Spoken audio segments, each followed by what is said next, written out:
welcome to the Macabre Podcast Universe. We are at the second movie in a series of a new series that we're doing. It's Terminator. It's T2 Judgment Day today. And I'm Micah McCaw. I'm Jordan McCaw. A little pause there. And we're married, and we have this podcast where we exist to prove people wrong when they say sequels are never better than the originals. Oh, man, we are really starting to get this. A year and a half in, and we're finally clicking like that. And last week we covered Terminator. Yes. And then this week we're on T2. Now, Terminator 2, for anyone who doesn't know. Yes. Now, I'm very extra excited to talk about this movie because a lot of times when Jordan and I watch these movies, immediately when we're done, we just can't help but talk about it for a little bit. And sometimes we'll be like, this is my take, or like, I like this, I didn't like that. And then by the time we start, we've talked about it a little bit. Jordan and I have not talked about this movie at all. We finished it, and we immediately put on Impractical Jokers, and then we went to bed. And so we haven't talked about it at all. Can I guess what I think you thought of the movie? Sure. So I think because the only thing you said is the first movie's way better. That's what you said right when the credits rolled. I think you thought the action was really cool, but the movie was just too long. That's what I think you thought. There's a little bit more to it, but that's good. What do you think I thought about it? I think you thought the action was really cool, but maybe we shouldn't have watched the extended scene, the extended version. Interesting. Okay. Now, before we get into the production, and then as we go, I'm sure we'll be able to suss out what each other thinks about everything. Tell me about your experience with this movie. Yeah, I've seen most of this movie on TV growing up. So bits and pieces of it. So most of it was really familiar. I would say like the story was not, because I would never watch it long enough to know what was actually going on. Right. So, and this one I had more experience with than the first movie before I saw it. So when I finally saw Terminator 1, I pretty much thought that Arnold Schwarzenegger was always a good guy. So I was really interesting. Okay. When I found out he wasn't in the first movie, I was like, whoa, I don't get it, because I'd never seen it. And then I was terrified of Robert Patrick. Yeah. I was terrified of him as a kid because he couldn't die. Yeah. And as a kid, it's like, but all bad people will die eventually, right? And he can't die. And then I also remember the thumbs up at the end. Yeah. And the hasta la vista. It's pretty funny because I think I would venture to guess that there is a large portion of the population, especially around our age, that has seen this movie more, or parts of it more, than Terminator 1, and they might be like, oh, he was a bad guy, have that same kind of experience, because Terminator was a big success, and then this movie was a huge success after that. I mean, this movie is a 4-time Academy Award winning movie and blew up the box office. And what did it win for? Let me look really quick. It won for Best Makeup, Best Sound Effects Editing, and Best Visual Effects. That all checks out for me. All checks out. And it's also often, and this is great, this is one of the reasons why it's like we have to cover the series at one point. This is often stated as an example of sequels are better than the originals. This is oftentimes at the top of the list. If you're looking at listicle stuff, of course we all have our own opinions. But this is always and we all know Terminator 2 is better than Terminator 1. I do think that this movie expanded from the first movie really well. I think when you get into the nitty gritty, some of the stuff was not well written. Yeah, a lot of it I think is just, this is a 20-year-old movie, is what I think. A lot of, almost 30. This is almost a 30-year-old movie. Yeah, well, this one came out several years after the first one. So, right? Yeah, so Terminator 1 came out in 1984. This came out September 3rd, 1991. So I just, watching it last night, was trying to watch it with the lens of, I haven't, it's been that many years between the first movie. And this is pretty nuts how much has developed, because I think they did that really well. Totally. And I think with both of these movies, so for the record, I like them both a lot. I think they're really great movies. Yeah. But I think there is an element of in the same way like Mad Max 1, I would say, where it's like you have to kind of look at it and be like, I like other movies more, but this one is like so interesting that I give it like extra points. Sure. And it's like the first movie to do this, whether it's like the crazy car stuff in Mad Max or it's like this futuristic robot thing. Terminator starts that all. I just think that it could be more streamlined. Story. I think the story's a little indulgent. Yeah.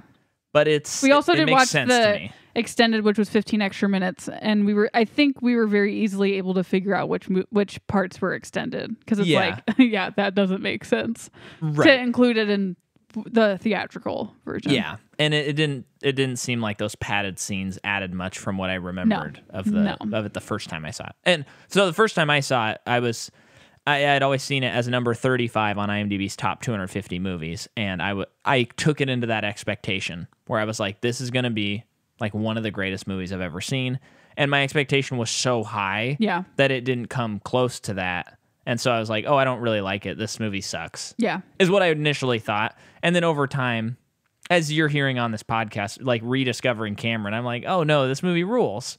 I don't think it's the 35th best movie ever made.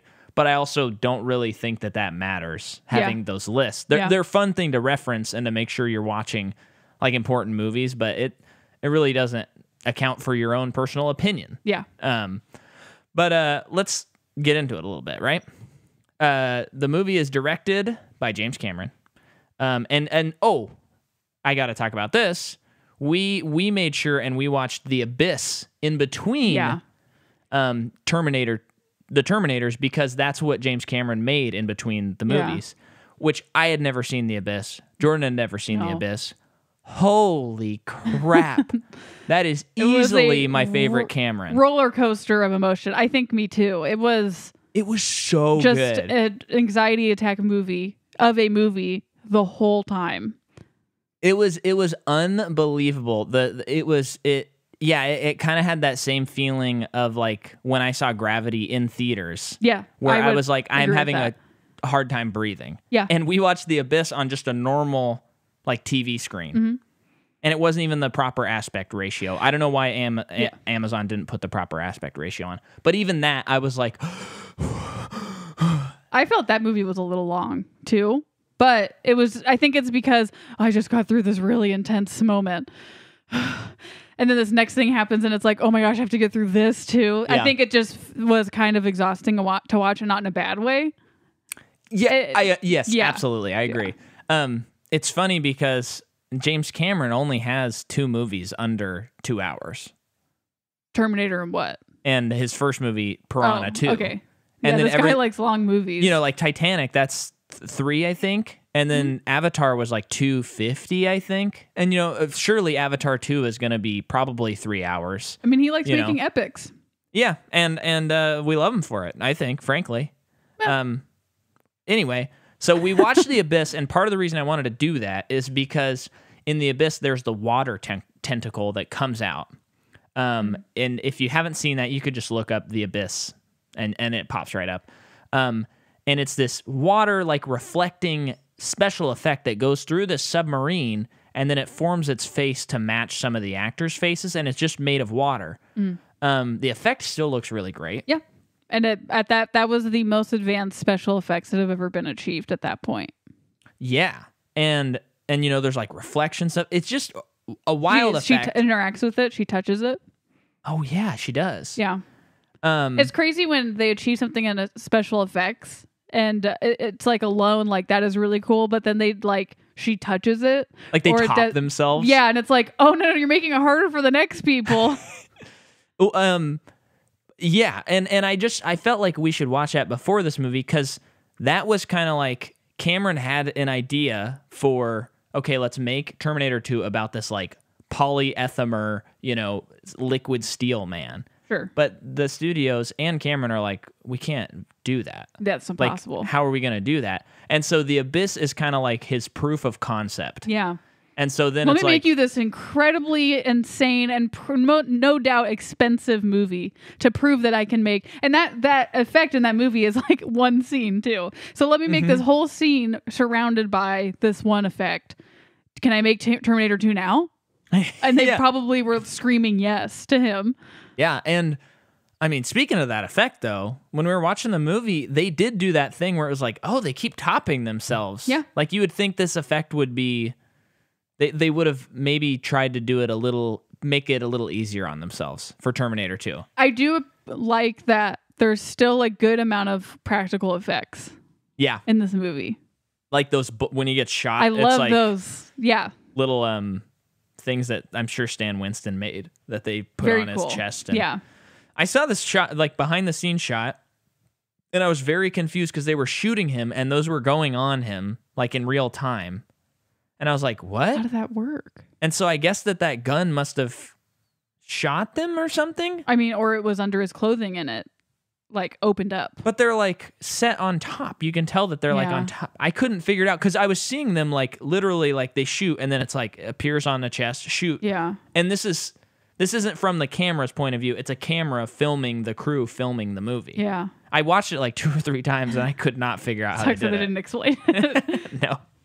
But, okay. So the movie is written by James Cameron and William Wisher. And William Wisher wrote Exorcist, The Beginning, and Judge Dredd. Music, once again, Brad Fiedel. Cinematography, once again, Adam Greenberg. The budget of this movie, $94 to $102 million, which is about 3.5 times bigger than movies at the time, just in general. Yeah. And it was the most expensive film to date up to that point. Wow. I mean, he is known for that. Right, because then he'll make Titanic, yeah, which blows that out of the water. Yeah. Then he's going to make Avatar, which blows that out of the water as far as budgets. I bet studios just love him. Well, they return. You know, they do. So domestically, the movie makes $204.8 million, and worldwide it makes $519.9. Arnold was reportedly paid $15 million for this movie. I got my stuff confused. In future movies, he's going to get paid what I told you about before we started watching this.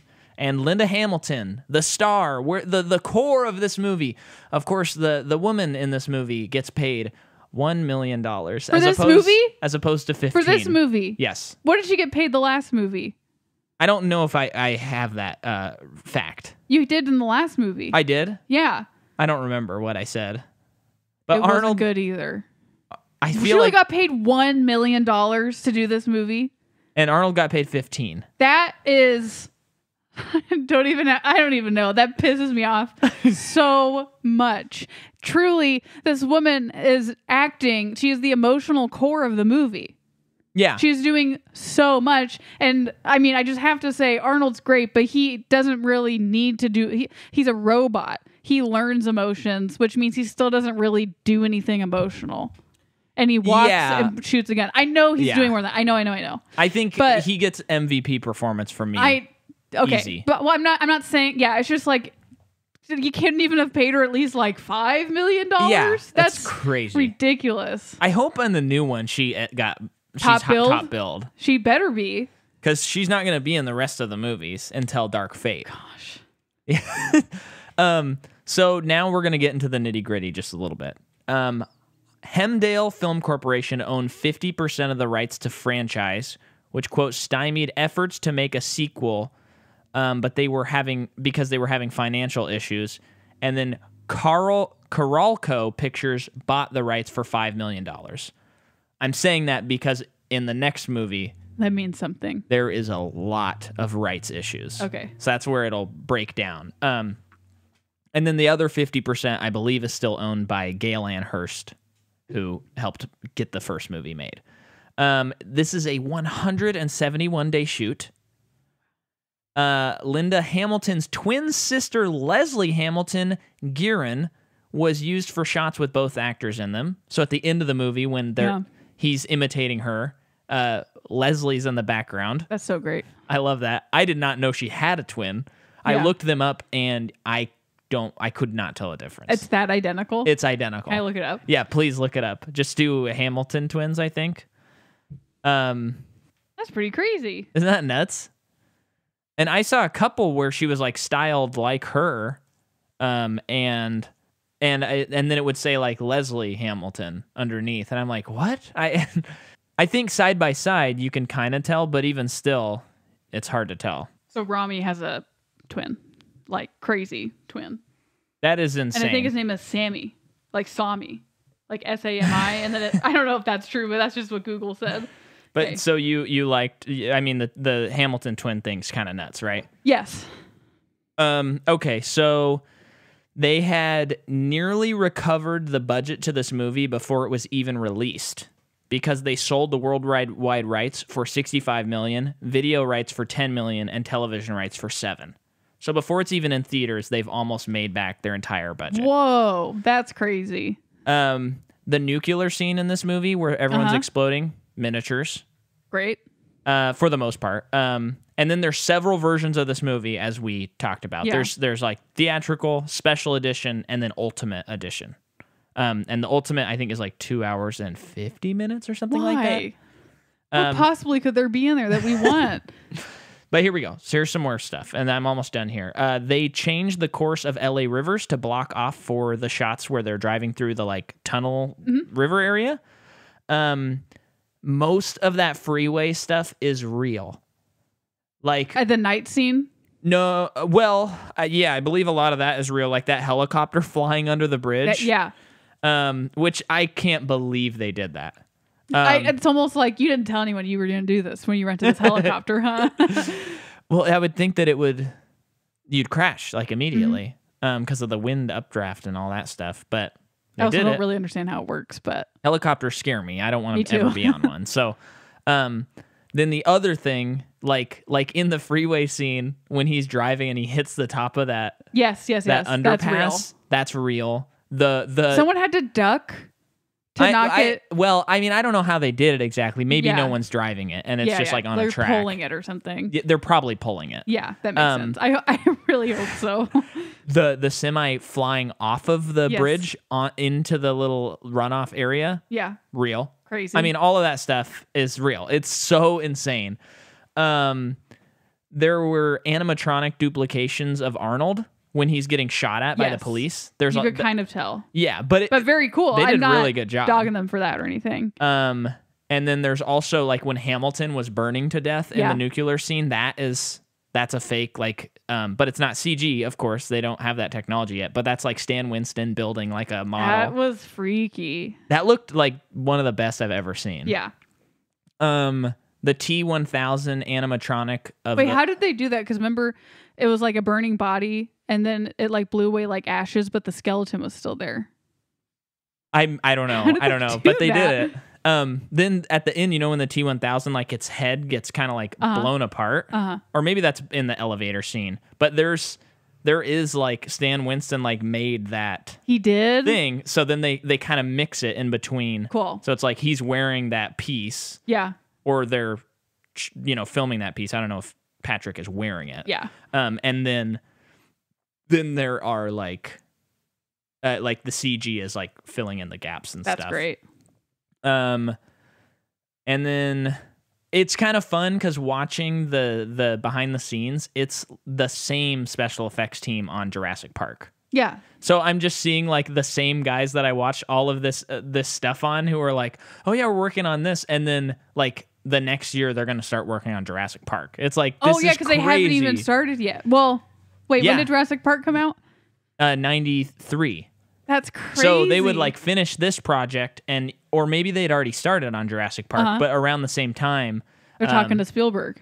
Yeah, they're talking to Spielberg, and so ILM and all these guys. This is why the industry and like movies look the way they look mostly because of this time period in VFX history. So that is so cool. This is one of like if you are a VFX artist or you just like visual effects, this is like one of the movies that is like required viewing because without it, you don't have like anything else. This really broke new ground. Totally. So that's what I have for my notes. So new people we have in this movie is Edward Furlong, who plays John Connor. He's also in American History X, Detroit Rock City, A Home of Our Own. He is in Terminator Dark Fate as well. Oh, wow. He is in a Star Trek movie. The show. Star Trek Renegades. He's done a lot. This was his first movie. Let's double check. Or do you know that? No, it was. Fact? Okay. And he even got the introducing Edward Furlong. Okay, I missed that. Yeah. He beat out the casting of, hundreds of kids. Which is surprising because I think he is horrible in this. I think it's a horrible performance. I'm not blaming the kid for that. It's a rough performance, I think, though. I think it's very rough. But I think that they gave him way too many lines. I think it's just... Yeah. They gave him too much to do. And I think they hit a little bit too hard, like he's a punk. Yes. If they were a little more subtle with that, I think it maybe would have worked. Yes. But they're just like hammering you over the head where he's like, I get kid. That he's kind of a dipwad, though, because he's had a really hard life. And he believes his mom is crazy, which is like, I would too. Especially like your mom is raising you and you're like, this is the only life I know. And then she gets carted off to a mental asylum and you're like, everything that I was taught is a lie. Yeah, no, I don't know how to deal with life anymore. Yeah, I get in terms of the story, like how that makes sense and stuff, but I do kind of agree with you. Like they almost kind of go too far where I don't really even like him very much. And it's hard to imagine that he's going to be a leader that's going to like save the human race. And at the end, they try and like show that he's leading the pack. Yeah. But it's still like, it just doesn't work for me. Yeah. Maybe there's someone who's listening to this who's like, you don't get it. Yeah. And they can explain why it's good. But I also just like that one scene when they took out Schwarzenegger's chip to like reprogram him, and Sarah was going to smash it. Which I think is extended. Cool. The smashing scene. Okay, because when he's like, if I'm going to be a leader, you got to start listening to me. And it's like, dude, you're like 14. She is your mom. You have to listen to your mom still. Who cares what's going to happen to you has not happened yet. So maybe you can become the leader by listening to your mom. Very nitpicky, I know that. Okay, but so that's him. Robert Patrick plays T-1000. He is also in The Faculty, Charlie's Angels. He is Bad Cop in Wayne's World, which I forgot about. He's in The Unit, which was a show my dad and I used to watch. He's in The Unit. How I knew him. I feel like there's another thing from my childhood that I saw him in that was like, that guy, like a kid's movie or something. But there's a great quote. I might get the model of the car incorrect, but James Cameron was like, when I was casting this movie, I had to think, Arnold Schwarzenegger, if Arnold Schwarzenegger is the tank, the Panzer tank of the movie and the previous movie, we need a Porsche for this movie. I like that. And watching the movie, I was like, oh yeah, he is like slick and sleek and cool, but he's not like gonna blow over you. He's got to he's got to be like manipulative looking and stuff. So that's cool. I like that. Yeah, he is in just so much stuff. It's like everyone's seen him in something at some point. Yeah. So, and like from TV to movies, Robert Patrick. Oops, clicked on the wrong thing. And then Joe Morton plays Miles Dyson, who is the computer guy. Cyberdyne worker? Yeah. Okay. Who like creates what's going to happen, I guess. He's also in Eureka. He's in Speed, Paycheck, The Politician, A Million Eyes. He's in the newest Godzilla movie. Wow. He's also in Justice League. Okay. I thought he Silas Stone. I think he's the dad of the cyborg character. I can't remember his name. Oh, yeah there is. Yeah, okay, because when I saw him, I was like, is that the guy from Justice League? That's what I thought, but it's been a long time since I saw Justice League, so. Who plays the cyborg character? Ray Fisher. Yeah, I see that. Ray Fisher just came out with an article where he slammed Warner Brothers, and you should look it up, audience. It was a very interesting read because he was saying that when Zack Snyder left and Joss Whedon took over, like they pretty much deleted like all the persons of color scenes that were in the movie. What? So like most of his stuff is cut out of the movie, and like his dad I think had like a whole storyline and was cut out. And apparently, I don't want to spread rumors, but it is already out there. He said that Joss Whedon on like one of the scenes or something like that wanted them to color correct it differently because he didn't like the color of a guy's skin, which is insane. And of course, Warner Brothers and Whedon are like, no, that didn't happen. But he's at a position kind of like I'm forgetting his name, but from Star Wars, Finn. What is John Boyega? John Boyega, where they're both like, you know what? These studios used us as like token black people, and we're not okay with that. Yeah. And so he's kind of coming out like, this is real messed up. And now I'm kind of like, oh, maybe they should do the reshoots for Justice League in a way, you know. Think that anyway, depending on, I think they're going to, Joss Whedon and Warner Brothers are going to say those things no matter what. Yeah. In these things, but even if like, for example, Joss Whedon genuinely feels that he did not act that way, I think that's kind of the big thing that with this year of 2020, with everything that has happened with Black Lives Matter in good ways and bad, like showing people and making people realize, oh, I have been racist and I didn't know it by making certain choices in my life, or like, because maybe Joss Whedon did do that or say that. But it's something that was so inconsequential to him that he didn't know that it was potentially wrong. He didn't see it as something that could be wrong. I mean, I know that's totally speculation. Does that make sense what I'm saying? It does. It does. If he did say that, though, golly gee willikers, I don't want to have anything to do with anything he's been a part of. That's bad. Because whether you... And I'm not trying to make an excuse for him. I'm trying to explain. I know you're not. Yeah. Yeah. But it's a weird thing because we have nothing to do with these movies, and we've never been a part of a Hollywood produced movie, so we only know what we hear. I have a tendency to believe the people who have been mistreated. The people who have been mistreated rather than the people who haven't. Yeah. So, all that to say, it's interesting. It's worth diverting your time and reading about and educating in that way. Yes, definitely. I thought it was fascinating. Thanks for telling me that. I didn't hear about that. S. Epitha Merkerson plays Teresa Dyson, who is his wife. Also, I hope I just didn't get any of that info wrong, because that's very explosive stuff. Yeah. Maybe you should read the article, make sure I got it right, so that I can edit if I need to. Okay. She is like a Law and Order person the whole time. Oh, yeah. Really? Yeah, she is from 1991 to 2010. That's insane. Lieutenant Anita Van Buren. Cool. I mean, she is raking in the dough then. Yes, she's also in Lincoln. She's in Jacob's Ladder, Chicago Med, a lot of TV shows. Good for her. Yeah. She looks a little familiar to me. And that is pretty much it. Okay, well, let's jump into the movie. We see a decimated world, right? No. It's like an explosion goes off. We see the kids on the starts with children laughter, which I said strike one. It works though. I know what it's for. It was just a joke.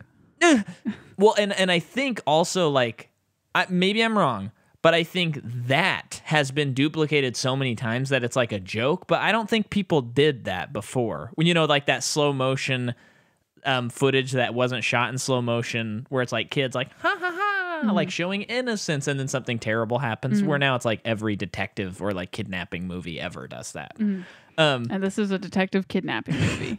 But Arnold Schwarzenegger gets credit before the title of this movie. Yeah. It says Arnold Schwarzenegger, T2 Judgment Day, Linda Hamilton after that. That's so nuts. And remember, the last time we talked about him, it's been a little less than a decade for Terminator. He was getting big. Yeah. But now it's like, oh, Arnold Schwarzenegger's in a movie. Yep. Like, it's a guaranteed box office hit. Right. There's no ifs, ands, or buts about it. So that's how the movie starts. And Yeah, Arnold build before title. And then we already see a great update in the effects. I love this.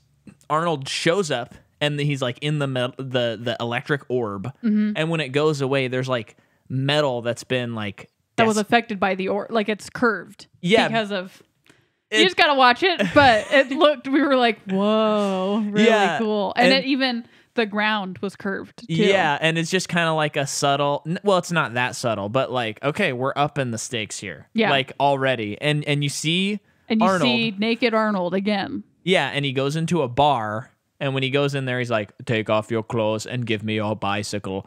Well, or your motorcycle. Yes. And they're like, oh, sure, and Harrison dude. Ford was in this scene, question mark? It really looked like Harrison Ford was wearing a cowboy hat and sunglasses and just regular glasses. But it wasn't him, people. But yeah, he goes in, he starts shooting. Well, he doesn't shoot up the place, but he starts beating up on people because they're like, you're a naked weird guy in here. We're going to make fun of you and burn our cigars out on your skin. And then he's like, actually, I'm going to break your arm. Yeah. And throw you onto a burning stove. Yeah. That was crazy. Nuts. Really very cool. visceral. Yes. I'm realizing now, I hadn't thought of this before, but Cameron is just a very visceral director. Yeah. Because again, I got to rewatch Titanic and Avatar, but everything else, it's like there's scenes where you're like, or you're just like biting your nails or just yeah. So gosh, throwing a guy on a cooking grill and him going like balancing on crazy. it, and the actor did a great job. He did. Like it convinced me. Yeah, yeah. You said how did they do that? And I'm like, well, they steam. It's probably just steam or dry ice underneath the grill coming out. It just wasn't steaming until he touched it. Yeah. I'm not thinking about it anymore. But yeah, he throws a person out the window, all this stuff. So he gets the clothes. As he's leaving, this guy's pointing a gun at him and he says, can't let you take that guy's bike, son. And he takes that guy's gun and leaves. And his sunglasses. Yeah. And Bad to the Bone plays. Yes, Bad to the Bone plays. Very iconic moment. And he drives away on the motorcycle. And then it cuts to another flash, lightning going on like under an overpass. Yeah. And there's a police officer driving up to it, noticing it, and kind of calling it in, like, checking up on this thing in this area. Yeah. And then you see Robert Patrick. I know, he has two first names. It's so confusing. I think it's Robert Patrick. It is Robert Patrick, yeah. He is also here, also naked, also gets clothes from the police officer. Yeah, and so... But he does it a little bit differently. Yeah, he just kind of kills him. Yeah. But we don't really see how, I don't think, in that scene. No. But here's a couple of things I think that need to be discussed. I think one of the brilliant things about this movie is, I mean, what other franchise, I can't think of one off the top of my head, where it's like someone is so iconic and they are the villain, and then the next movie, they are the good guy. Oh, yeah. And both performances are like as iconic as the other one. In the same, it's crazy. So that switch that Cameron made was one of the smartest moves he could ever do. And he keeps it under, it's a twist. Like the whole first act, you don't know what's going on. Yeah, well, and that's the thing. I was trying to sit there and pretend like I didn't know what this movie was. Me too. Because I think if you had not seen the trailers, and I watched the trailer, but I couldn't remember if it spoiled it or not, you'd be like, oh, that's interesting. Yeah. You'd just be like, wait, okay, so he's the Terminator, so he's bad. But then you see the other guy doing bad things, and you're like, but last time the second guy who came was Michael Biehn, and he was a good guy. So yeah. They're both weird. Yeah, and then I would think, like, when you get to that mall scene, I would start thinking, if I hadn't seen the movie, like, maybe they're both trying to kill Connor, and they haven't, like, sunk up, or, like, Skynet's just trying really hard to kill him. Like, they sent Arnold to do the job, and the other guy they sent to make sure it got done. Like, cleanup crew or something. It kind of has that vibe, yeah, I think. So, I like to... Robert Patrick becomes a cop, like steals the cop's clothes, steals his car, and I like how he searches the names on the computer in the car. Yeah, just like it's just a creative, because the first movie they did the phone book, Yeah. a lot. And then this one, it's a different way, just like that. So that he looks up John Connor. Yeah. And you see, I was confused with this too, because it showed them who he lived with, like in the custody of Janelle and whoever person. And I was like, what? Interesting. That's weird. Yeah. So what is it then that we get cut? It cuts to Sarah Connor. Well, before that, we meet the step parents, and we see that foster parents, the foster parents, and John Connor like doesn't listen to them, and he takes off on his motorcycle with his friend. It's a dirt bike, Micah. Come on, don't give him that much credit. Well, that's still a motorcycle. Yeah, I know. It's not as cool though. And then then we see Linda Hamilton, and she is in like a mental institution. And she is buff. She's so buff. She's so buff. And she gets like... And she only got paid $1 million for it. And I think that it's cool. Maybe this is such a weird tangent, but I think it's cool that she gets like what is typically the male, like doing pull-ups, like looking cool. And she's not sexualized in this movie. No. She's just very much like, damn, she's freaking cool. Like, Yeah. I think she is cool, but also she's a little bit scary. Yeah. Intense. And- I mean, like, it's like, man, the last movie really changed her. And it's like, yeah, I mean, it would. And I think one of the strongest things, I mean, the strongest thing about this movie is the action and the special effects, obviously. But besides the minutia of like conversations, I think the story is like insanely good. And I think things like Linda Hamilton being in a mental institution and John Connor living with foster parents and him having grown up with like in bunkers and stuff like that, and her being like, you're the most important, and then she gets put away for... And it's like, oh, my mom was just crazy the whole time. Now I need to acclimate to normal society. All to which he those- can't. Yes. But all those implications are just like so good. Yes. Very good. And I actually think they kind of tell you a little too much about it. I agree. I think toward the end of the movie. Yes, totally. So yeah, she is in a mental institution. From what it sounds like, you know, she gave birth. She was raising John Connor in like the desert where they end up later, and somehow she was caught basically like, you know, being crazy and being a mom and like basically putting her child in danger. Like he wasn't in school. I probably, you know, I think she attacked or killed someone. She probably did, and then she got charged with something. It wasn't. She did just get charged like, with something, but then it's also shown, you know, like her son's not in school. She's like training him like a military person. You know, it probably looks like in some ways that there's neglect in an ironic way going on. So she's in a mental institution for all of that. You know, of course, she still believes in all of the Terminator stuff, and that's why she is quote unquote crazy. Right. So then that kind of gets played out a little bit. And then do we go back to when the Terminators are looking for John Connor, or is there still more with her? Because I know that there's like a lot with her. Yeah, but I think that kind of sums it up. And we're going to skip the extended scene where Michael Biehn shows up, which is because it sucks. A really bad scene. It's one of those things, you know, occasionally you watch Lord of the Rings extended and you're like, oh man, how could you even cut more this? Extended stuff? How could you cut that? How? Yeah. And then this movie, like the scene with Michael Biehn dream sequence, look it up if you want to know. You're like, oh, that's an easy cut. Like cut that immediately. I will always hate too, because this is not a supernatural movie. It is a sci-fi. And I will always hate when someone has like a vision of a person who never had visions before.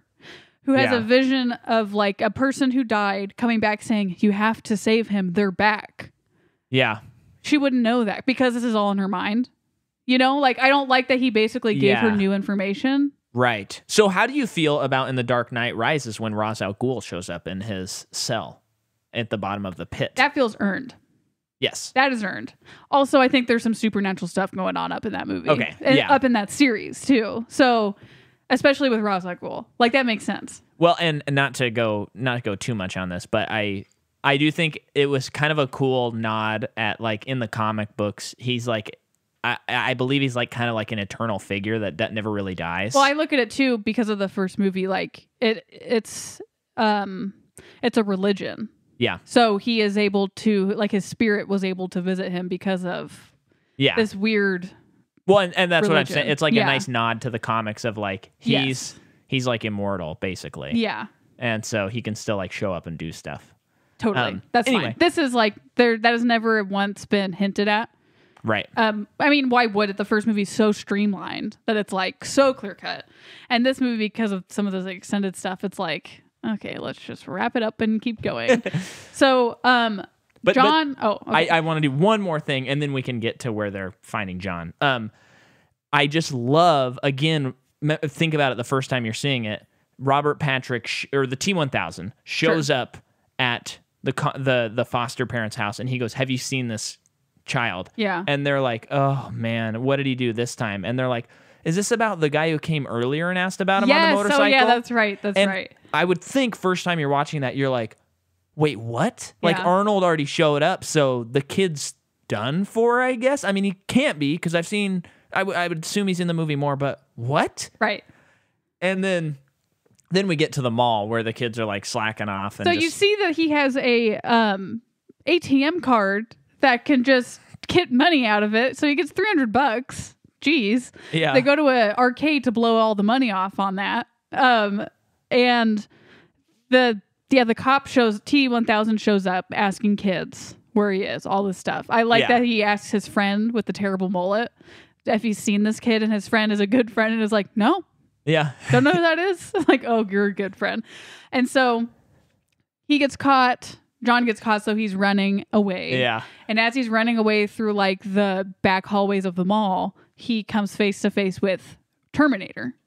Yeah. And I think with a shotgun encased in roses. Yeah, he drops the box of roses, slow motion, steps on the rose, like pretty so cool. iconic. Yeah. Pulls out the gun, and then, I think John Connor's probably like, wait, is this the guy? Yeah. Because I'm sure his mom has showed him pictures. There's like video footage of him from the first movie. Yes. And, or pictures and stuff like that. And I said pictures twice. And so he's like, wait, what? And then he says, duck. And you're like, what? That's so cool. And then he shoots Robert Patrick, the T-1000. And then that's when they reveal like he's liquid. And he just like recovers because it looks like, oh, he got him. It's funny how often they shoot him throughout the movie knowing that it doesn't do anything. But I won't think about it. No, it's one. I thought about that too, but he does get bigger. Arnold uses much bigger guns once he gets them. Yeah, for sure. But there is an element of like, I think for one, it establishes how unstoppable he is. And I think it establishes too that they're just trying to slow him down so that they can get away and like regroup. I think that's what a lot of it is. Because there's not that scene where they're like bullets aren't working. We need to figure out something else. Yeah. They're just like, I don't know. Like, just shoot it. Just keep shooting. Let's go. We got to get out of here. Yeah. And I like that frenetic energy. That's totally. when the movie's at its best, when it's like fever pitch just going. Yeah. And then we get the crazy like motorcycle. So John runs away, chase. gets to his dirt bike. Motorcycle. And he drives away. And then T-1000's right on his tail. Terminator's right behind them on his motorcycle. So the kid ends up in the LA River Canal area. And we guy get some Mission Impossible level stunts in this scene. Oh, absolutely. And at that point, the T-1000's car, he switched it out for a semi, a big truck, and he's driving it through a river canal. A river canal. Well, and he drives it off a bridge down. Drives it off a bridge into a river canal, and it still goes. Yeah. So not only that, so they're going, and then there's another bridge up ahead. It's too short. Too short that gets sliced off. The from like the top of the steering wheel and above. Yes. And then it shows a great shot of Robert Patrick just sitting back up because he leaned to the side. Yeah. And then he just pushes out the windshield and keeps going. Yep. And you're like, unstoppable. It's just, I mean, Mission Unstoppable. the like genius of Cameron in this movie is both the flip of the good guy, bad guy, and then just truly showing how unstoppable he is. Mm-hmm. Because both times I watched it, it's like, I don't know how they can stop this guy. I'm pretty sure they melt him, but I can't really remember. I'm like, I mean, how do they stop him? Yeah. He gets to the point where he's like bumping the back of the kid's dirt bike, which is so scary. And then eventually Arnold gets down there. Yeah. Saves the kid. The truck blows up. That's what happens. Yeah, the truck and they drive out of it. You and, can tell it's a stunt double on Arnold. T-1000 walk out, and he's all silver. Yeah. And he morphs back into what we know as Robert Patrick. Yeah. And it's like, ooh, that's not good.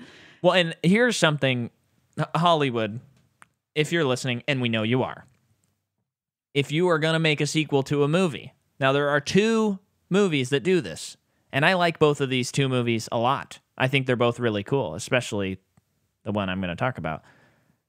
Judgment Day and Matrix Reloaded both have freeway / LA River car chases in cementy areas. We need more of those. We need more freeway chases. I know this one is kind of like an asterisk freeway, but it's pretty much a freeway more freeway chase. Stuff in this movie. Yeah, we need more freeway chases because the Matrix Reloaded freeway chase is worth the price of admission alone. That Pretty scene crazy. is unbelievable. Yeah. And this scene is unbelievable. Yeah. So yeah, then so they get away. Yes. And it gets, they get their regroup moment of the movie where the kid needs to figure out some things. Who are you? Everything my mom said is true. Why are you here? Aren't you supposed to kill me? All this stuff. You find out that Arnold was reprogrammed by the good guys. By John Connor. Oh, right. By John Connor to come back to the past and protect him because of the T-1000. Yeah. And so that's when the kid's like, gets to a point where the kid's like, you have to do everything I say? Lift up your leg. Stand on one leg. Pick up that guy. So he's figuring out all of that stuff about basically he is the leader of Terminator. But also convinces him to go save his mom because now that it's been proven to him that everything is real, he knows that his mom has to be a target. Yeah. So he convinces Terminator to go to the mental hospital to get her out. Yeah, and a couple of side notes with the hospital and with the foster parents. No, not yet. Oh, that's in the scene. But with the hospital and with this scene where they're talking outside of the bar, it's just, I think particularly the extras, like almost all the extras except for the people in the first bar at the very beginning of the movie are like really bad. Like really? Really bad. Like everything they say and stuff is just very like, hey, what's that guy doing over there? Let's go. And then like the guys I don't feel that way. The guys in the hospital are like, what is she doing with that? Yeah. And it was just, I felt like the extras acting like really kind of took me out of it. I know that's nitpicky, but there are a lot of extras and a lot of lines that are delivered by extras. And it was like, that's a little bit of a yoinks for me. Huh. That's interesting. I just didn't. You didn't notice that? On that. No. Fixate. Interesting. But when in the scene that John calls his foster parents to see if they're okay, and he learns that they're not. They're dead. Yeah. So he has nowhere to go. And I like how he figures it out because Arnold takes the phone because it's John Connor's foster mom calling him, and then he puts the phone to the side and he goes, "What's the dog's name?" And he goes, "Max." And then Arnold goes, "How's Wolfie doing?" And then the T-1000 as the mother is like, "Wolfie's doing just fine." Yeah. And you're like, "Oh, he just figured it out." Did he become a dog? Well, T-1000? Yeah. Why did he go kill the dog? I think he just did. Probably because of the barking would attract people. Because he grabbed the collar and then he's like, "Max," and he's like, "Crap." Oh, okay. Because this is what I thought in my brain. That was in the same moment even or scene where Terminator explains that he can turn into anyone if he touches them or like a part of them, like something that they have touched. Yeah.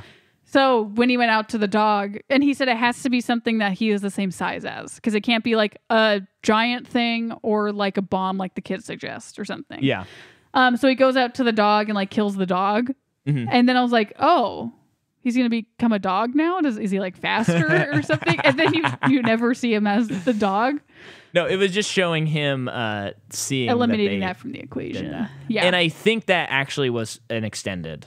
The killing of the dog, I don't think, is in the theatrical movie. Oh, okay. Pretty crazy how he killed the foster dad. That's when it's revealed that he can make any part of his body a knife. Yeah, and he just he shoots a knife through the guy's head really as insane. a finger. Very cool. So now we have the hospital breakout sequence. This scene, come on. So prior to this, Sarah was told that she is not getting out to the minimum security mental hospital because the guy believes, who was in the last movie, the psychiatrist or whatever, believes that... Was happy that they got him for this movie. Me too. As well. He's really good. He thinks that she is lying to him about coming to terms with everything that she believed was not real. So she needs to... so then, like the next night, detectives come to ask her questions because they have the picture of Terminator from the first movie from a picture that they got from like a security camera. And then they have a new picture of him from today at the mall. And they're like, this is the man who was trying to kill you, right? And we believe he's going after your son. You need to help us with this. And, they just think he's a man. Yeah. And she is not responsive at all, but she steals a paperclip later on, breaks out of her straps by unlocking that stuff, breaks out of her, picks locks. One thing I love about this is like it's so well established that she's been like having a lot of boyfriends in the past who can teach her stuff that is like tactical. Yes. And so right off the bat, it's not like, in a movies, especially with lock picking, there's just a lot, like, I don't know how to pick a lock. Yeah. And yet, like, every character in a movie that needs to knows how to do it. Yeah. And for her, it's just like, oh, yeah, of course she would know how to pick a lock. At this point, yeah. And you're like, yeah, I buy this. Like, everything with her character is just so believable to me. And what's great, too, is it's been set... I mean, the kid is a teenager now. Yeah. So it's been long enough for her to learn all these things. It's not like they made this movie 2 years later, and it takes place 2 years later, and it's like there's no way she would know all these things right now. But she does. And she acquires all those weapons within that stretch of time. And, of course, Linda Hamilton, I mean, she was, like, tactically trained and stuff, along with Arnold, by, like, an Israeli, like, ex-Israeli commando guy. So it's like the John Wick thing where when you see them both handle guns, like Linda Hamilton in this movie, when she's got a gun, you're just like, yeah, I buy it. Yeah. Totally. It's not like, oh, she's never held one or whatever. She knows how to use a weapon. Mm-hmm.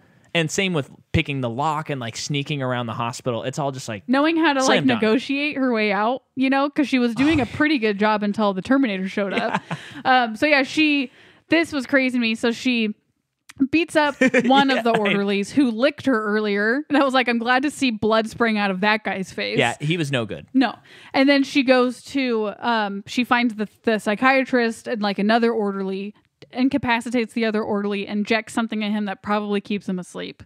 And then she gets like cleaning fluid or something. Oh, yeah. Puts it in a syringe, sticks the syringe in the guy's neck. And they're just, she's just carting him around with the needle already in his neck, ready to plunge the cleaning fluid. And I'm just like, I am more terrified of the needle just hanging around up in his neck than the liquid that she's about to shoot into it. Well, that was hard to watch. Like, if you get like a drop of that, wouldn't that kill you? It wouldn't be good, but I was more just thinking about the needle because you're moving around a lot. All that stuff. There's a struggle, and it's just like, is that thing gonna snap off and be in his neck forever? Get it out, because when you get a shot, it's so quick, Yeah. Anyway, she gets through another security perimeter. She's like on her home stretch out. She like even locked the last door, and they can't get to her. And she goes to the elevator, and the Terminator comes out, and her reaction is priceless. And it's Arnold Terminator. Yes, that's what I mean. Yes. No, I'm just clarifying for the audience if they haven't watched it in a while. And, she like falls to the ground. It's like the second time they've really used slow motion. Yeah. Like the first time was the first time John Connor saw him, and then this time. And it's like, oh, no. And then John Connor's like, Mom, it's fine, it's fine. And she's like not even, and it's not even her brain that her son is there. So good in this movie. Yeah, and she only got paid $1 million. She should have been paid $15. Yeah, I agree. I mean, in a just world, I mean, it makes sense. It's Arnold. Like, but it's Linda Hamilton. Yes, that's what I would argue. But I mean, it does make sense. Like if Tom Cruise is in a movie, nobody else is going to get paid as much as him. But it's like Linda Hamilton is just as important as Arnold. Give her 10. Give her 10. Yeah. How about that? Linda, we love you. We'd love to have you on the podcast. And if we could pay you 10, we would. We don't have anywhere near that kind of money, though. Yeah. So she sees that her son's there. She's really confused because her son's like, we gotta go, Mom.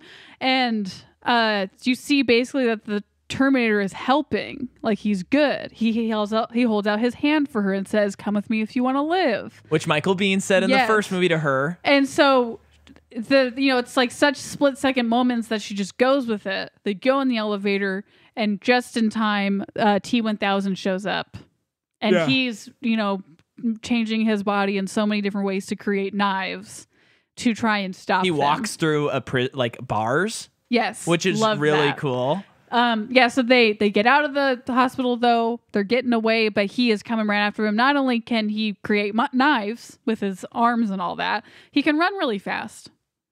Guy's unstoppable. However they filmed that, I mean, it was so scary. Because I would think, like, if they filmed that today, I think it would look weird. Because they would try to make him look, like, really fast. No, but they make him look like he's running normal, but he's just not. Yeah. The car's not getting that far away from him. They're probably just driving the car slow. Probably. And then he's just running really fast, but then, like, Guy can run. I'll just say that. So put Robert Patrick in a movie, make him run. Yeah. Even now. He's older now, but he'll still run, if you ask. So he's close to getting John Connor, and then they blow him away. Yeah. They're good for a while. We don't see Robert Patrick for a good long while, actually. Is this when we don't see him for, like, an hour? It feels like an hour. It feels like when he shows up, it's almost like, oh, yeah, I'm watching Terminator 2. Almost. Yeah. So they go south. And this is when Linda is telling, I need to start calling her Sarah. When Sarah starts telling John, like, you shouldn't have come. Yes. Like, I can take care of myself. Yeah, and one thing that I think it has aged well, but it's been done so much that I had to kind of remind myself that this is still like probably a little bit of a newer concept then, is that the whole movie John Connor and the Terminator he's kind of teaching the Terminator how to have humanity and emotions. Mm-hmm. And, that's done so much now. That's like an obvious, like, we're making a robot, there's going to be a human emotion element. I don't think that was necessarily like a given as far as movies at the time. Well, so it was not a given. That like, if you have a robot, you're going to deal with humanity. Oh, okay. Like them having emotions and stuff like that. And so like in this scene, Arnold says, what's that coming out of your face? I did not like that. Because it made the guy's driving. Yeah. I don't know. It's that to me, because the humanity stuff, like you said, I agree with you. I think it makes sense that it's only natural that as the story goes on, like that kind of is an interesting subplot of the whole thing. Yeah. But I just don't think it was the right moment for all of that. It just did not make sense to me, where he's just out of the blue. His mom, Sarah, and John are arguing, and kind of out of the blue, Terminator's just like, why are you crying? Or no. What is wrong with your eyes? Yeah. And it's like, I don't know. Why is he curious all of a sudden? It almost look at this dog with a tutu on it outside. You got to look at this. I think they're trick-or-treating right now. The dog has a tutu, and then this woman and... I think they're like cats. What are they? Cats and a tiger walking by with their tutu dog? I forgot to tell you that when I was driving home, there was this kid. Have you seen the poster of the movie Trick or Treat? No. Well, it's like this. It looks like a scarecrow with like the burlap hat or burlap mask. Uh-huh. And I'm just driving and I see this like little kid, but it's a little person just like on the sidewalk, and if the person didn't move, I would think it was a decoration, holding a sign, and it said "Trick or Treat." What? I don't know. It was so confusing. And that is so weird. That's it. Okay, no, you go ahead. I'm sorry. I think I was saying. Oh, I almost think that it would have. I just like, so he's a robot, and he's come here reprogrammed to protect the kid. Yeah. Period. Yes. And at one point, John does ask, like, can you learn new things? Basically, he says you have to reprogram me to do that, pretty much. I think after that, he needs to be curious about him crying. It doesn't make sense that he's curious at this point before being reprogrammed to be more curious. I know that a lot, this movie is so iconic, so I feel like if we have any complaints, they're going to come off as incredibly nitpicky. Right. So hopefully this is not just the most annoying episode to people. And it's also, though, I'm watching this movie having seen so many other movies with robot cyborg things at this point. Well, and that's the point that I was trying to make, is that like I think a lot of the humanity sides of the cyborg that Cameron is trying to play upon, I think now it kind of is like comes off as cheesy. Yeah. Whereas I think then it might have been a little bit more impactful because you haven't seen 30 years of people doing that. Especially when this was the bad guy in the first movie. Yeah. And you know, like the scene where he teaches him to high five and thumbs up, it's like that's actually a really sweet scene, but also it's like I don't like Edward Furlong's performance so much that I'm kind of giggling a little bit. Yeah. But at the same time, I know what that scene is and I do appreciate it. And the payoff at the end is so impactful. Yeah. And if anyone has any question, I think this movie rules. It's a good movie. I like this movie a lot. I think some of it just is like, I do think this movie is so iconic and people have redone elements of it so much. And I didn't grow up with this movie. So it's like I've seen the movies that have maybe, I struggle to say this word, but maybe perfected some of the things that were brought up in this or done in a way that maybe I connect to a little more. So I look back on this, you know, and it's kind of a weird judgment call sort of thing. It's kind of a weird judgment day. Oh, I think it is interesting too, though, because you have to think like in the first movie, none of this kind of stuff was in it. Not to say that you have to make the same thing. Yeah. Not advocating for that. But it is interesting that a child is the one teaching him these things. Yeah. I like that. And I kind of goes along. I think that's part of the reason why they put that in the movie, because it's a young child, well, a teenager, whatever, like showing someone like, you have to be normal. This is what it is to be normal. But a kid is telling you that. Yeah. A kid who hasn't experienced so much yet and hasn't been hardened yet. Like Sarah, who is like pretty tough, yeah. I guess.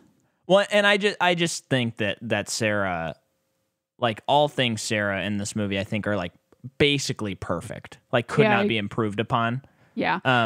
Yeah. Except for like cutting out the scenes that we didn't like that weren't in the theatrical. Yeah. You know. So also in the scene, she's asking Terminator to tell her everything about the company that created him. Like Cyberdyne, yes. All of it. Tell me everything. And then we cut because we don't want to know all of that. Right. But they drive south to Mexico, I'm assuming. I think so, yeah. And that's moments of humanity a little bit. They do reprogram him, so now he's more curious, I guess. Like he's able to learn things now. Yeah. Better than his last program. There's another funny thing about it. So they took out his chip to reprogram him, and then it's like, so then what do? You just put it back in his brain? But whatever. Yeah. So they meet up with old friends on this property where you find out all of her weapons are. Yeah. Everything. Very cool. Like very intense weapons. The bunker is cool. Yes. Anyway. And so this scene felt like an eternity to me. It was too long. There had to be extra scenes in this. There had to be. I did not appreciate the scene when Terminator's trying to get fix the car so that they can drive it, and John's underneath with him talking about like mom's a very complicated person because she's gone through all this stuff. I probably would be pretty crazy too. And I was like, had to be. No one needed to tell me that was in the theatrical, right? I hope this was also cut from the movie when she's sitting at the table like watching Terminator and her son interact, and she's like, he's more like a son to my father than a father. Like my son's never gonna have a father. I think Terminator's that's in the closest. I was like, why can't I just figure that out as a viewer? Yeah. You don't need to tell me that man is representing his father now. I know it was funny though, because before that I was viewing him as more of a friend. And sure. I didn't. And then when she said father, I was like, "Oh, duh, you idiot!" Father, just because he's protecting him. Yeah, you know, of course. But yeah, it didn't need to be said. No, and it was pretty long too. Just about like I'm a bad mother. Yeah, I like drove him crazy. I wasn't able to protect him. All this stuff, and it's like I don't know. This doesn't need to be told. Show me this, which you've already showed me. So just don't put it in the movie. Well, and then what's cool though after all that is I'm sorry. No, I'm done. You're done with that part. Okay. Is when she has the apocalyptic nuclear vision. Yeah. All of those have an issue with that. Are crazy. I like the vision. Yeah. The effects were incredible. All that stuff was great. As I was watching the movie, I was just trying to like explain it in my head why this would happen to her. Because like let's go to the first movie again. Okay. Normal person. who is thrust into all of the stuff about the future. Yeah. That she is now forced to know. Mm-hmm. And then she gets pregnant by a man from the future and kills Terminator. Yeah. That is all she knows about the future.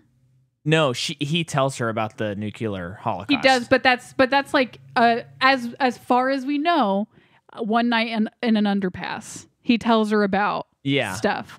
So then she has a kid and she's telling her son all the stuff that Kyle had told her. Yeah. I just like don't get why she would have visions of these things now. Unless I think you're crazy right now. Okay, unless like she is just kind of going crazy with it.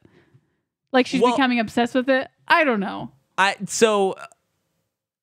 Okay. No, that's really interesting that you said that. I'm in no way trying to belittle your opinion. That's like wild to me that's how you view it. Because think about like our current political climate. We're not going to get into it. But think about how we're recording this before Election Day. I am dreading Tuesday. I'm like kind of scared about it and stuff like that. And this is something that most likely will not result in the death of 3 billion people. But if you knew the date, I think August 29th, 1997, the world was going to go into a nuclear war. Yeah.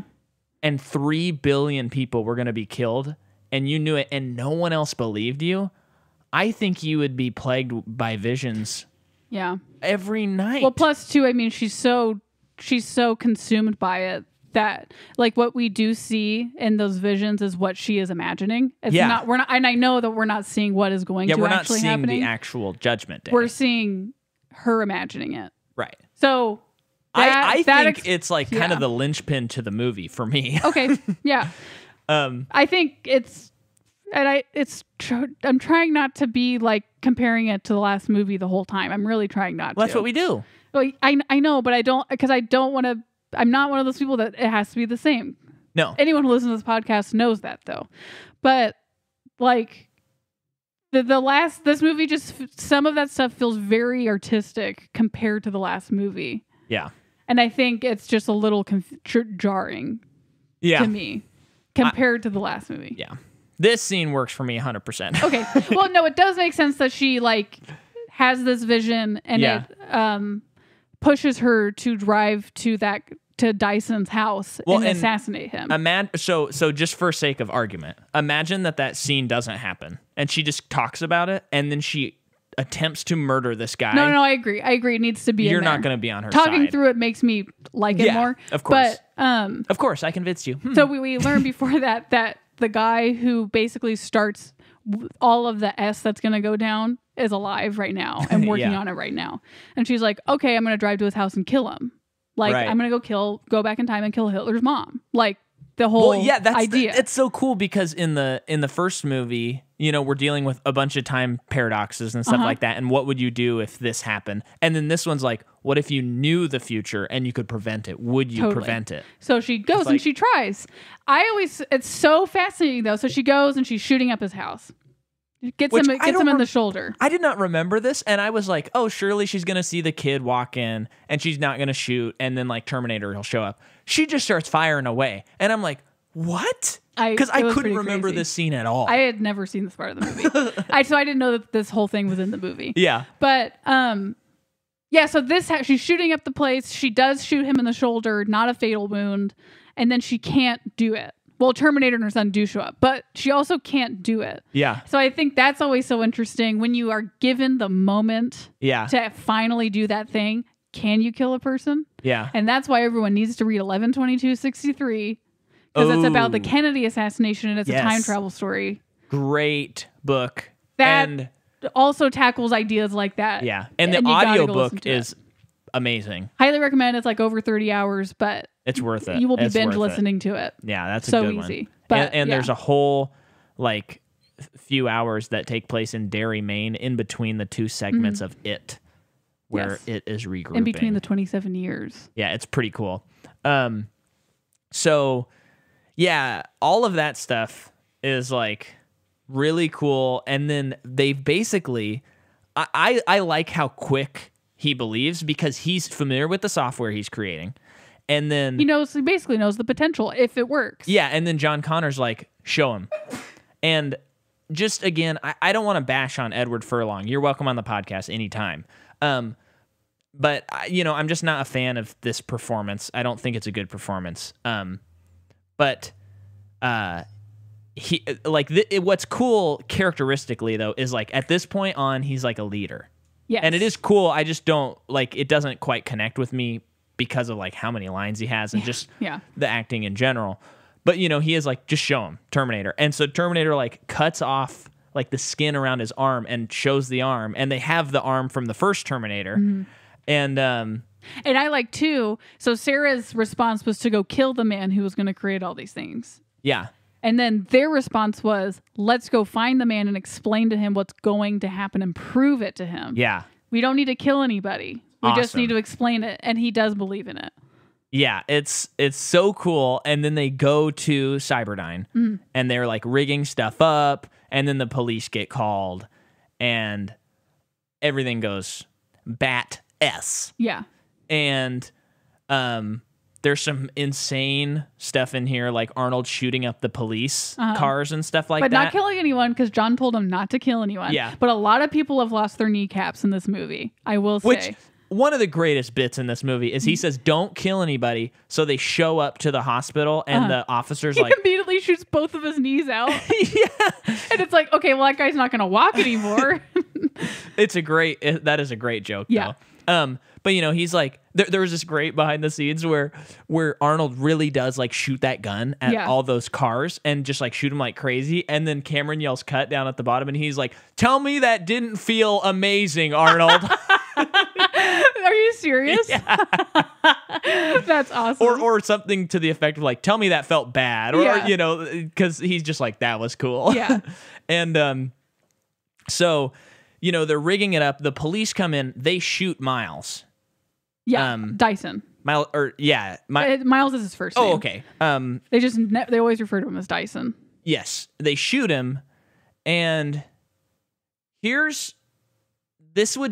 not saying this is a fix on the movie. I'm saying this is maybe like an alternate version. Don't kill him, because I don't think he needed to be killed. I agree. And I was like, what did that guy do? He was righting all the wrongs. Yeah, and I think there could have been maybe a more... Like, I don't mind that he died, but I think maybe there could have been a more impactful scene where, like, at the end, he goes home or something, and he sees, like, one more piece of the tech or something like that, and he destroys it. Like, without anyone else around. Yeah. Or even a scene where... Because in the movie, they said, like, he's not hanging out with his family, he's obsessed with his work, where he, like, takes his kids to the park or something. I agree with that. Because when he got shot, and it's like, okay, this guy's dying, and then he explodes. Like, I think... So... They established pretty firmly that he is a child and a loving wife. And sometimes, it just didn't feel like a movie where he would die because of those things. So it did feel like, it felt like one of those things where once you're done with once the character has used up all of their worth, they just kill him. It felt like one of those things. Yeah, and I think they could have been maybe worthwhile more. And it's like Sarah went to go kill him, and then they prevented him from dying. Yeah. So why don't we just prevent him from dying in the whole movie? Right. But whatever, he's dead. And then T-1000 shows up and starts chasing them. They really blew up that building, by the way. What building was that? The Cyberdyne building. Yeah, but like, did they build it? Was it an abandoned building? How and I don't why? know. But that's a real explosion. That is not a miniature. Don't understand those things. Now, remember, this movie was 3.5 times bigger budget than any other movie at the time. Mm-hmm. This was probably like a nowadays, like, $250 to like $300 million budgeted movie. So crazy. Then another chase ensues. It's insane.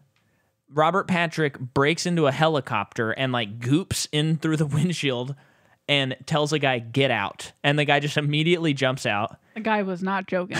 He flies it under an overpass. Yeah. And as far as I know, that was a real helicopter. Yeah. That's what Sean Muir told me. Yeah. From this moment on, it felt like they couldn't end the movie. Yeah. I feel that. Because the chase scene was pretty dang long.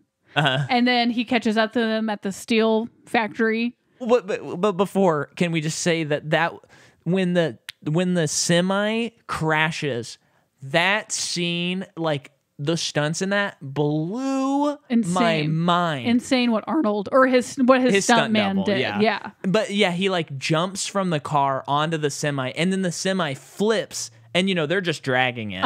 But still it's on its side, and he's like on the side of it, like moving around. So cool. And then the liquid nitrogen breaks open. Yes. And it freezes the T-1000. Yep. And he shatters. And how did they do that in 1991? I don't. It looked as good as if it came out like, today. Oh, this is happening right now. Yeah. That effect was incredible. I mean, people talk about the liquid reflective material. Let's talk about the frozen stuff. But the ice was crazy. Yeah. Awesome. But because we're at a steel factory and they're melting it and he's working on it and processing it, parts of him are liquefied and he is reborn. Or he comes back. Yeah. But because it's such a hot place, he is constantly like kind of melding to things. Right. This is like the most interesting. I love the set. Okay, I'll just talk about the set for a second. Yeah. Because in the last movie, she defeated Terminator at like a high-tech kind of factory thing. This movie, they defeat him at like an old steel mill. Oh, which is really cool. That's defeating the new thing. To me, I was thinking of it. They had like home field advantage. Yeah. In a funny way, because they defeated the new thing with old stuff. That's cool. I like that a lot. Really love the whole set was very cool. But at this point in the movie, you know it's going to be like 20 more minutes once we get here, because you look at the set and you're like, this is too cool not to be 20 minutes. Yeah. But I'm done with the movie. It needs to be over by now. Yeah. And I also know, I remember with Terminator descending into the melted steel. So I'm like, that has to happen at some point. Yeah, so when Patrick like beats him up and he's like dead, it's like, well, that's not how he dies. I remember that. Right. So I feel like the freeway chase scene shouldn't have been too long. Yeah. I know they probably got a helicopter and it's like they couldn't resist, obviously, and that's totally fine. Yeah. But then it's also like maybe the stuff at the Cyberdyne shouldn't have been as long either. Yeah. Because I do think that the best part is this last scene. Yeah. This is your favorite of the whole movie? In terms of like the set. Yeah. Not necessarily the action. Okay. But it's like a really just cool part of the movie. I think this is. I do think this is the end. Yes, I do think, and by the way, that look was not frustration. I was just resetting. It is cool, though. One thing I think he does in both movies really well is like, let's take John Wick, for example. The movie is so insane, and then you get to the end, and he like fights like an old dude in the rain with fists, and it's like, what? Frankly, it's... Which movie are you talking about? John Wick 1. Okay. It's like sort of lame, the fist fight. I'm blanking on this scene. That's because it's not very memorable. And even the director's like, we've done so much. How do we raise the stakes at the end? And it's like, make it rainy, and then they fist fight. Oh, no, I remember now. Yeah, and I mean, it's not a bad fight, but it's just like, we've seen such cooler stuff, and this does not top it by any means. Yeah. Love John Wick. But, and then in this movie, it's cool because he is saving the best for last. Because a lot of movies, when you get to the end, you're kind of like, I already saw like way cooler stuff, and then you're like, oh, what a lame like final fight with the main bad guy. So I thought that this was a cool, in both of these movies, it's really cool because you're like, I really like the steel mill scene or the factory scene on both of those. They're really cool. Yeah. So that was cool. They fight. Eventually, he gets pushed into the liquid metal, and he's like morphing as he dies, and he's screaming like an animal, which was an interesting choice. I imagined it as just like a chemical reaction. Oh, that's cool. I like that. And then eventually they're like, there's one more piece of tech we have to destroy, and it's me, the Terminator, and Terminator turns to John, and it pays off the entire movie. Even if you're like, with all the little minutia we jumped into, it's like, whoa. He goes, I know now why you cry. I just could never do it. Or I could never do it, or whatever. And then they lower him in. I like how he says, too, that I can't self-terminate. Yeah. He also said hasta la vista, which is insane that in two of the same movies from the same series, he has like his most iconic lines ever. Uh-huh. And totally. it's like, You know Arnold from I'll Be Back, and Hasta La Vista is like his number 2 like catchphrase. Yeah. Everyone knows that. Yeah. Everybody. It's just insane. I feel like there's just something about Cameron, at least in this period of time, where he was able to be like, oh yeah, that's going to be iconic. Like he was able to confidently go, yeah, we're going to do that. And yeah, because everyone they will draw get it. attention to those things 100%. Absolutely. And it's like, you knew enough. Like you knew that was, it feels like he knew. Yeah. So yeah, when he's descending into the steel, he does the thumbs up, which I think if this movie came out today, that might be like so laughable, but it's not. No, it's really a beautiful moment. I love it. It's so good. Because earlier John Connor teaches him them all of those tiny up. little human things. Yeah. Like what makes a human a human. A little bit of a chill. It's good. Nice. So then Sarah and John get away. Mm-hmm. And then I think they go to like a park or something. Doesn't it show a park at the end? Like the world is fine. I am genuinely blanking on that part of the I'm movie. probably wrong. But I think it ends with voiceover again from her. Yeah. And what's cool, so watching this, I've not seen any of the other movies. It feels like there's absolutely no more story. It's a complete closed like loop. I don't understand how they made other movies because they got rid of the Cyberdyne. Cyberdyne, yeah. Cyberdyne. Skynet, too. Yeah. They got rid of the things that are going to be responsible for what's to come. Yeah. So why did we have more movies? And it's like, I can't wait to see what excuses they come up with to rewrite all of this. Right. Well, and I will say one thing I'm actually excited about after rewatching this movie is, so we have Terminator 3, which is like canon, and then like Terminator Salvation. Well, okay, I'm not going to talk about that stuff. But Dark Fate was a sequel to the movie we just watched, and it disregarded everything else. So, I'm interested because they got Linda Hamilton back. You said Edward Furlong was in it. And so it's like, that is interesting, and it's called Dark Fate. So maybe the choices they made in Judgment Day created worse. Like a dark timeline or something. Yeah. Oh, yeah. So yeah, James Cameron watched Community, and he was like, oh my gosh, I've got it.